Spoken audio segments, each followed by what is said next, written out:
قرآن کریم کی فضیلت۔ لبنان کا سب سے مالدار آدمی ایمپل البستانی تھا۔ اس نے اپنے لیے ایک خوبصورت علاقے میں جو کہ بیروت کے ساحل پر واقع تھا قبر بنوائی کہ مرنے کے بعد مجھے اس قبر میں دفن کیا جائے۔ اس کے پاس اپنا ذاتی جہاز تھا اور جب دھماکہ ہوا تو وہ جہاز سمیت سمندر میں ڈوب گیا۔ لاکھوں ڈالر خرچ کرنے کے بعد اس کے جہاز کا پتہ تو چل گیا، لیکن لاش نہیں مل سکی جسے اس قبر میں دفن کیا جائے جو اس نے اپنے لیے بنوائی تھی۔ نمبر 2، برطانیہ کا ایک بہت زیادہ مالدار آدمی ایک یہودی روب تشلر تھا۔ وہ اتنا دولت مند تھا کہ کبھی کبھی حکومت اس سے قرض لیتی تھی۔ اس نے اپنے عظیم الشان محل میں ایک کمرہ اپنی دولت رکھنے کے لیے مختص کیا تھا جو کہ ہر وقت سیم و زر سے بھرا ہوا رہتا تھا۔ ایک دفعہ وہ اس کمرے میں داخل ہوا اور غلطی سے دروازہ بند ہو گیا۔ دروازہ صرف باہر سے کھل سکتا تھا، اندر سے نہیں۔ اس نے زور زور سے چیخو پکار شروع کی، لیکن محل بڑا ہونے کی وجہ سے کسی نے اس کی آواز نہ سنی۔ اس کی عادت تھی کہ وہ کبھی کبھی بغیر کسی کو بتائے کہیں کہیں ہفتے ہفتے غائب رہتا تھا۔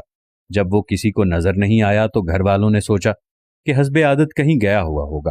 وہ برابر چیختا رہا یہاں تک کہ اسے سخت بھوک اور پیاس لگی۔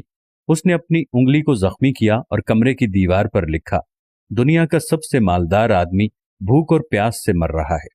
اس کی لاش کہیں ہفتے بعد دریافت ہوئی۔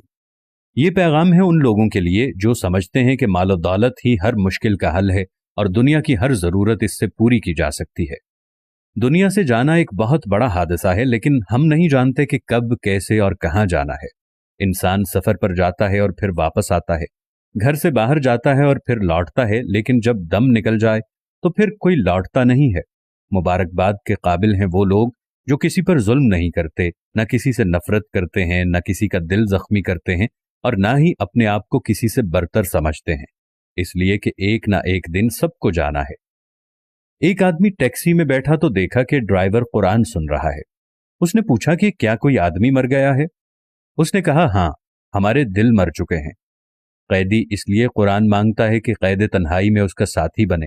مریض ہسپتال میں اس لیے قرآن مانگتا ہے کہ اللہ اس کے مرض کو دور کرے، اور مردہ قبر میں تمنا کرتا ہے کہ کاش میں قرآن پڑھتا تو آج قبر میں میرا غمخوار ہوتا۔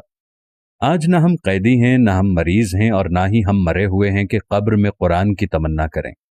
قرآن آج ہمارے ہاتھوں میں ہے، آنکھوں کے سامنے ہے، تو کیا ہمیں اس بات کا انتظار ہے کہ ہم ان مصیبتوں میں سے کسی ایک مصیبت میں گرفتار ہو جائیں اور پھر قرآن کو طلب کریں؟ اے اللہ، ہمارے قرآن کو ہمارے دلوں کی بہار، سینوں کا نور، عیوب کی پردہ پوش، نفوس کا مددگار، قبر کا ساتھی اور روز محشر میں سفارشی بنا دے، اور ہمیں قرآن پاک کے حقوق ادا کرنے کی توفیق عنایت فرما دے۔ ہمارے رب ہمیں قرآن پر ایمان لانے، پڑھنے اور اسے زبانی سیکھنے اور سمجھنے اور عمل کرنے اور دوسروں تک پہنچانے کی توفیق عطا فرما۔ میں اپنے تمام دیکھنے والوں سے یہ گزارش کرتا ہوں کہ قرآن کی قدر کیجیے۔